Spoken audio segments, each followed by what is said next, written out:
Calico Jack. On October 22nd, 1720, 35-year-old John Rackham was anchored off the coast of Jamaica when Jonathan Barnett's sloop pulled alongside in the dark and opened fire. Rackham had earned his nickname from the brightly striped calico trousers he wore, which were, in retrospect, one of the more memorable fashion choices in piracy. He had also made the genuinely bold decision to sail with two women openly among his crew, Anne Bonny and Mary Read, who by most accounts were significantly more dangerous than the men. Rackham had been operating in the Caribbean for roughly 2 years at that point, taking small merchant vessels and fishing boats. Nothing spectacular. When Barnett's ship fired a swivel gun loaded with grape shot across their bow, Rackham's crew was almost entirely below decks, drunk. The two women and one other man were the only ones who came up to fight. Anne Bonny reportedly screamed at the rest of the crew that if they'd had the courage of men, she could have used some company. Rackham was captured without meaningful resistance, tried in Port Royal, and hanged on November 18, 1720. He was allowed a brief visit with Anne Bonny before his execution.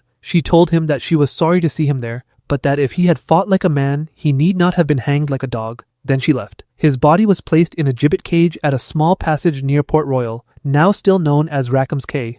Bartholomew Roberts. On February 10, 1722, the 39-year-old captain of the Royal Fortune was standing on his own quarterdeck in a crimson waistcoat, red feathered hat, and a diamond cross hung around his neck when a grape-shot round hit him in the throat. Black Bart was, by almost any measurable standard, the most successful pirate of the Golden Age, having taken over 400 ships in roughly 3 years of operation across the Atlantic, Caribbean, and West African coast. He was also teetotal, held mandatory church services on Sundays, and banned gambling and women aboard his ships. He ran what was, by pirate standards, a tight and curiously moralistic operation. HMS Swallow, a 50-gun warship under Captain Challoner Ogle, had been hunting Roberts for months. When Swallow appeared off the coast of Cape Lopez in present-day Gabon on the morning of February 10th, Roberts's crew was largely hungover from the night before. They had captured a slave ship and consumed most of its cargo of liquor. Roberts attempted to run, then turned to fight. The grape shot hit him early in the engagement. He was dead before the battle ended. His crew, per his standing orders, immediately threw his body into the sea fully dressed, crimson waistcoat, feathered hat, diamond cross and all, so that no enemy could claim his body as a trophy. Ogle received a knighthood. Roberts received the bottom of the Atlantic Ocean. Over 250 of his crew were captured. 52 were hanged. It remains the largest mass piracy trial in history. William Kidd. On May 23, 1701, 56-year-old Captain William Kidd was hanged at Execution Dock in Wapping, London. Or rather, he was almost hanged, because the rope broke on the first attempt. Kidd is the only pirate on this list who may not technically have been a pirate. He had sailed originally as a privateer, legally commissioned to hunt pirates and French vessels on behalf of a consortium of English nobles. Whether he crossed into actual piracy on the Indian Ocean in 1697, or was simply a privateer whose sponsors abandoned him when the political winds shifted, historians still argue about. What is not disputed is that he killed his own gunner, William Moore, by striking him in the head with an iron-bound bucket during an argument, and that the murder charge alone was enough to hang him regardless of anything else. His trial lasted 1 day. The rope snapped on the first drop, which in the customs of the time technically meant he'd survived judgment and should be released. He was not released. They tied a new rope, hanged him again successfully, and then, to make the point extra clear, left his body in an iron cage suspended over the Thames at Tilbury Point for 3 years as a warning to other sailors contemplating piracy. The gibbet cage was positioned at the exact waterline so that every ship entering or leaving London would pass within view of his skeleton. The noble backers, who had commissioned his voyage and then refused to provide evidence at his trial, all kept their titles and their money. Blackbeard.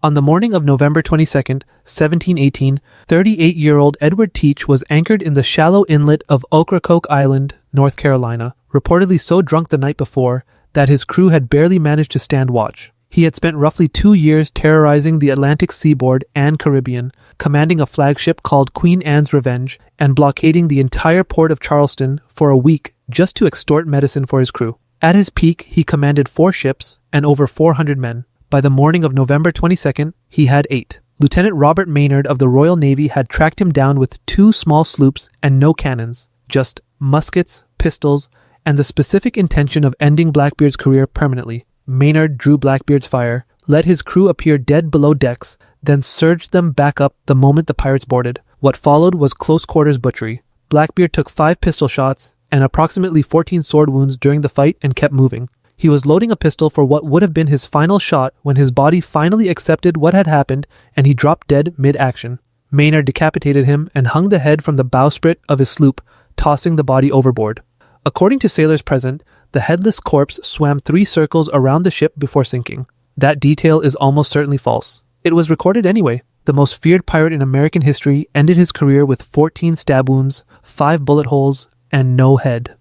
Stede Bonnet. On December 10th, 1718, 30-year-old Stede Bonnet was hanged at White Point in Charlestown, South Carolina, having spent his final weeks writing increasingly desperate letters begging the colonial governor for clemency. Bonnet was a wealthy Barbados plantation owner who had purchased a sloop with his own money, hired a crew he paid as employees rather than splitting prizes, and turned to piracy in 1717 for reasons his contemporaries could not adequately explain. The leading theory at the time was that his wife was difficult to live with. He had no maritime experience whatsoever when he started. He briefly fell under the command of Blackbeard, who found him so incompetent that he simply took over Bonnet's ship and crew while allowing Bonnet to continue walking the decks, because, Blackbeard apparently reasoned, what was the harm? He was captured off the Cape Fear River in August 1718 by Colonel William Rhett, convicted of piracy in November and hanged in December. His letters to Governor Robert Johnson were remarkably eloquent. They didn't help. At his execution, he was observed to be holding a small bouquet of flowers, which was either a final expression of the gentlemanly eccentricity that had defined his entire pirate career, or a gesture of contrition, or both. Contemporary accounts do not clarify. He was buried in the marsh below the low tide line, which in South Carolina, law meant he could not be buried in consecrated ground. He is remembered mostly as an oddity, given that he financed his own piracy out of personal savings. This seems fair.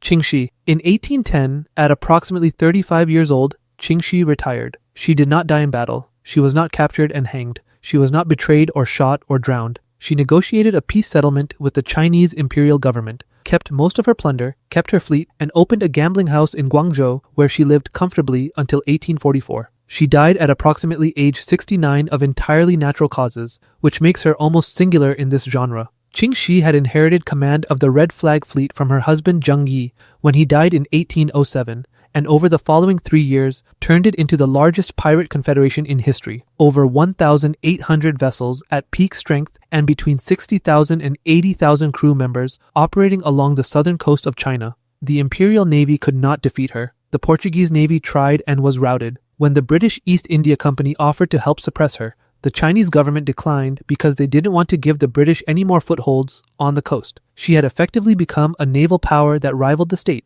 Her code of conduct aboard her ships included the execution of any crew member who gave unauthorized orders, the execution of any crew member who assaulted a captive woman, and a clear and enforced system of prize distribution. She ran it like an empire because it was one. The Chinese government offered terms. She accepted. She extracted a favorable deal for herself and most of her commanders, paid essentially nothing back, retained her fortune, and went home. She remains the most successful pirate in recorded history by almost every metric, which is why historians keep having to add the qualifier successful before retirement to make clear that it doesn't mean she lost. If you enjoyed this video, subscribe for more and drop your suggestions for the next one in the comments.